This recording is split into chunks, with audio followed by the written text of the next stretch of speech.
Hello dears, നമുക്കിന്നേ നല്ല ചാള കിട്ടിയായിരുന്നു. നല്ല ഉണ്ട ചാള, മുട്ടയും പനഞ്ഞിനൊക്കെയുള്ള ചാള കിട്ടിയായിരുന്നു.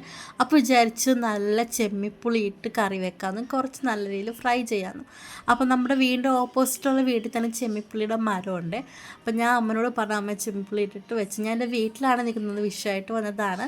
അപ്പോൾ മോള് പറഞ്ഞ ആഗ്രഹമല്ല എന്ന് വിചാരിച്ച് അമ്മ പോയി അപ്പുറത്ത് പോയി ചെമ്മിപ്പുളിയൊക്കെ പൊട്ടിച്ചുകൊണ്ട് വന്ന് കറി വെച്ച് തന്നായിരുന്നു കേട്ടോ.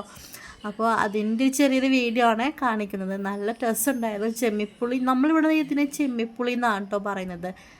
പലരുടെ നാട്ടിലും പല പേരിലാണ് ഇതിനെ അറിയപ്പെടുന്നത്. ഇരുമ്പമ്പുളി എന്നൊക്കെ പറയുന്നുണ്ട് ചിലവർ. അപ്പം നമ്മൾ ചെമ്മിപ്പുളി എന്നാണ് ഇതിനെ പണ്ടേ തുടങ്ങി പറയുന്നത് കേട്ടോ.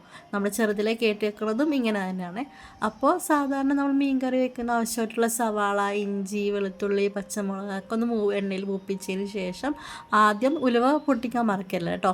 പൊടികളായിട്ടുള്ള മഞ്ഞൾപ്പൊടി, മല്ലിപ്പൊടി, മുളക് പൊടി, ഇത് മൂന്നും നന്നായിട്ട് മൂപ്പിക്കുക. കളറിന് വേണ്ടിയിട്ട് കുറച്ച് കാശ്മീരി മുളക് പൊടി കൂടി ചേർത്താൽ അത്രയും നല്ല കേട്ടോ.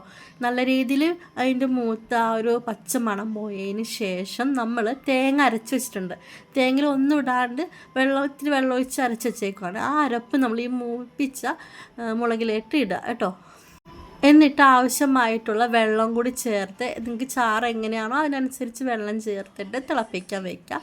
അപ്പം അതിൻ്റെ കൂടെ തന്നെ നമുക്ക് ആ പുളിയും മരുന്നത് ചേർക്കാവേ. എന്നിട്ട് നല്ല വേറെ ആ കുടമ്പളൊന്നും ചേർക്കണ്ട. നല്ല വരുമ്പോൾ മീൻ നമുക്ക് അരിഞ്ഞത് അതിലേക്ക് ഇട്ട് കൊടുക്കാം. അപ്പോൾ അത്രയുള്ള ഗൈസ്, മീൻ കറി റെഡി. അപ്പോൾ ഇതേ നമുക്ക് കുറച്ചെണ്ണം മീനുണ്ടായതും ഫ്രൈ ചെയ്തായിരുന്നു കേട്ടോ. അപ്പം ഞാൻ വിശന്നപ്പോൾ ഫുഡ് എടുത്ത് കഴിച്ചായിരുന്നു. അതിൻ്റെ സൈഡിൽ നമുക്ക് അമ്മ കുറച്ച് പച്ചക്കറി വീട്ടിൽ ഇരിപ്പുണ്ടായിരുന്നു.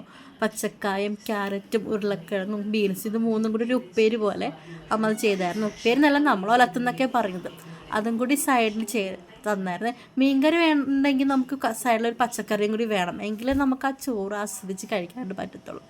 അപ്പം ഞാൻ ഇതെല്ലാം കൂടി നല്ലൊരു പിടി പിടിച്ചായിരുന്നു കേട്ടോ. എന്താ ടേസ്റ്റ്, നല്ല ടേസ്റ്റായിരുന്നു. കുറച്ച് പച്ചക്കറിയും കുറച്ച് ആ മീൻചാറിൽ ആ മീൻ കഷ്ണവും എല്ലാം കൂടി കൂട്ടി കഴിക്കും. എത്ര ബിരിയാണി എത്ര മന്തിയൊക്കെ കഴിച്ചാലും ഈ ഒരു ടേസ്റ്റ് നമുക്ക് കിട്ടില്ല അല്ലേ. കാരണം മടക്കാത്തൊരു ഫുഡാണ് മീൻ കറിയും പച്ചക്കറിയും മീൻ വറുത്തതും കൂട്ടിയിട്ടുള്ളൊരു ഊണെന്ന് അല്ലേ. ഉച്ചയായി കഴിയുമ്പോൾ ഇങ്ങനെ ഒരു ഊണ് കിട്ടിക്കഴിഞ്ഞാൽ ആരാണ് വിടാത്തത് അല്ലേ.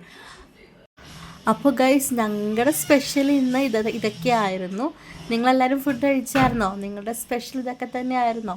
ഒന്ന് കമൻറ്റ് ചെയ്തേക്കണേ. അപ്പോൾ ഗൈസ്, വീഡിയോ ഇഷ്ടമായിട്ടുണ്ടെങ്കിൽ സബ്സ്ക്രൈബ് ചെയ്യാനും ലൈക്ക് ചെയ്യാനും ഷെയർ ചെയ്യാനും കമൻറ്റ് ചെയ്യാനും കൂടി മറക്കരുത് കേട്ടോ. നിങ്ങൾക്ക് എന്തെങ്കിലും അഭിപ്രായം ഉണ്ടെങ്കിൽ കമൻറ്റ് ചെയ്യുക കേട്ടോ. അപ്പോൾ ഇന്നത്തെ ഉച്ചക്കലത്തെ വിശേഷം ഇത്രയേ ഉള്ളൂ.